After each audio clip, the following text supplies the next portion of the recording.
It's Pro Wrestling Summit Clips. You already know what it is. Holy shit. Oh my god. Knowledge. Datum. Take it over. Nah, just kidding, buddy. How you doing, man? Just living the dream. Yeah, man. Happy Saturday. Happy Saturday. Yeah. So listen, man, we're going to talk about the fucking WWE cuts that are kind of expected at this point. I mean, Nick Khan has publicly come out and said that they're going to be probably about $50 million in cost-cutting measures in the company. So you know some talent's getting released. I mean, where do you want to fucking start, bro? Well, I mean, because, I mean, listen, we could go through an entire list of people will be here for fucking 4 days. Yeah, I would like to start with the people that actually matter, right, that are going to be affected by this. Okay. And that, to me, I think a lot of the production staff are going to be let go here because Endeavor keeps talking about their fucking flywheel. If I have to hear one more fucking thing about their flywheel, I'm going to fucking... I don't even know. I'm just gonna destroy everything around me. It's a flywheel, really. It's a fucking flywheel. Like, shut the fuck up about Endeavor's fucking flywheel. I can't. They say it every fucking 5 seconds. But I think a part of that flywheel is going to be their production staff and basically say, hey, use our production staff. The problem with that is you're going to have a lot of bumps and bruises the more of the production staff you cut, because producing wrestling is a lot different than producing a TV show. It's a lot different than producing UFC. That too. You need to know how to get the proper angles. You need to know where to be at certain times. I think that, and those people aren't the highest paid people in WWE. They make a decent living, but they're going to be the hardest hit because they're not going to just find a job quickly. Yeah. Do you honestly think that? Do you honestly think that? Like, I think a lot of talent's going to get released too. Oh, I do too. But to me, like, the production staff for sure. There's definitely going to be office staff that gets released. Like, probably some writers that are going to get released. I hope not, or maybe. Some writers, sure. Maybe. Yeah. I don't know. I don't know what the situation is in the writing room. I don't know who's in there. They might cut down their legacy contracts and stuff like that, too. You know, just to, you know, we just don't need you. So, yeah. See you later. You know? I mean, some people should get paid by the company for the rest of their lives. I mean, definitely. You know, if they're going to make money off of their likeness or fucking branding or anything like that. Yeah. I mean, there should be a partnership between the two parties and they should make money. But talent-wise, who do you think? So you want to give the biggest person you think is going to be let go, and the biggest person I think? Sure, go ahead. All right, so the first ones I'm going to go with Bray Wyatt. Fuck. He's gone. Took my fucking person. Yeah, sorry, he's gone. And the writing's on the wall for that one. I was pissed the first time they let him go. This time, I think it's a godsend. Cut him. You're not using him. Cut him. I don't even know what he's going to do. I don't think he can go anywhere else and do what he wants to do. And I don't care. But well, I just don't think anyone's going to fit the bill for him to do that. I mean, it's unfortunate. He's had one match. Yep. And it was not good. Huge build. They completely tanked it as soon as he emerged. Completely tanked it. Not as soon as he emerged. I mean, listen, dude. You know and I know that there's very, very, very little chance of coming back from that. Oh, yeah. It would have to be something so fucking monumental and would have to change the course of the wrestling business. Like, that's how big it would have to be. And it would have to deliver in-ring, too. Mm-hmm. And by all reports, that is not what is going to happen. Yeah. He's going to be on the unemployment line. Yeah. It's really unfortunate. But since you picked Bray Wyatt, I mean, if I'm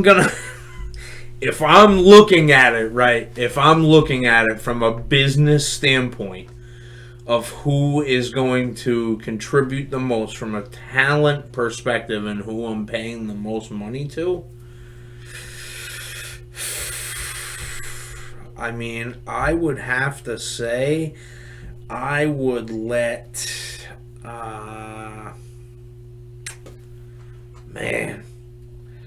have to say I'd probably let Seth go. Wow. Wow, that would be huge. I don't think they would do that, but I would let Seth go, and the reason why I would let Seth go is because I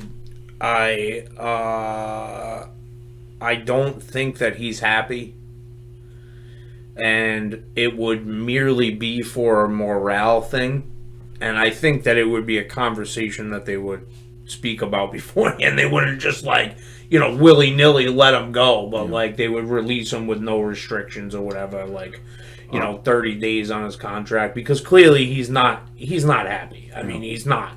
You can tell, like, even his body language. And like, he went out there and fucking put on a 5-star match with The Miz. Let me explain something to you, okay? Do you want to know what that is? That's called a job interview. Yeah. You don't do that with a guy like The Miz on Monday Night Raw. You just don't. The Miz has not been treated as such for fucking 4 years, probably. He hasn't been a serious fucking competitor. And the fact of the matter is that Seth Rollins went out there on fucking television and fucking and had a fucking 15-20 minute banger with an undercard guy, a guy who just got beat by Snoop Dogg. Yeah, exactly. Yeah. So that right there, friends, well, in my eyes, that's a job interview. If I were to look at another person that I think makes big money that you could cut and have no issues, Ronda Rousey. I'm totally in on that. Yeah. Totally in on that. There's no reason to have her around anymore. Yeah. There's gonna be a lot of names. You're gonna have everybody that Triple H brought back for the most part. Dexter Lumis. All those guys are probably gonna get recut. I would think. And I mean, I don't know why you would cut Dexter Lumis. I mean, he's fucking hysterical. But they're not utilizing him. And at the end of the day, I think what they're waiting for is there's going to be more factions. So they're waiting to bring Sanity back, and they're waiting to bring DIY with Candice and Dexter and Indy. I just think that they're going to run it. They're going to look at it and say, are we using these guys? If not, cut them. We could always bring them back, but for now, cut them. Yeah. And people are going to get upset, and you have to remember, it's a business, man. It's like we said earlier today. It's a business, and if you're not putting yourself in a position to be utilized by creative, you're gone. I mean, just from a business perspective, that's what makes business sense. Where do you contribute on the dollar end of things? It is what we're paying you worth it? Like, are you generating that much in merchandise sales? Are you providing that much quality to the show that we need to keep you? No. The roster's super deep, and they clearly don't need it to be as deep as it is. So I mean, you have guys that they're probably paying a shit ton of money to that you just have there's no point. What's Braun doing right now? Even Ricochet. What's Ricochet doing for you? Yeah, Ricochet's making a pretty good amount of money, and he's got to be making a pretty good coin. He could be another one that's on the chopping block. Yeah, I mean, Chad. They would never cut Chad Gable, but I'm sure he's making some fucking good money just in merchandise sales, though. I mean, he's probably pretty up there with the shush stuff. Oh yeah, definitely. I just think that there's going to be a lot of big names that people are going to cry about, like they did the last 5-10 times. And I'm sure we'll be scratching our heads too, going, "Wow, I didn't think that person." Just think it through. When you see it come out, think it through. What were they doing with this person? Is it even worth it to get upset over it? You're not the one that has to pay the bills, and you're getting cut. This is somebody else that has to deal with it. You can feel bad for these wrestlers, but this is also a part of this is a part of their reality. It's a business. It's sports business, just like any other sports business. If you're putting on a play, you don't hire 150 people for 12 roles. True that. So, well, this has been Pro Wrestling Summit Clips. You already know what it is. Peace.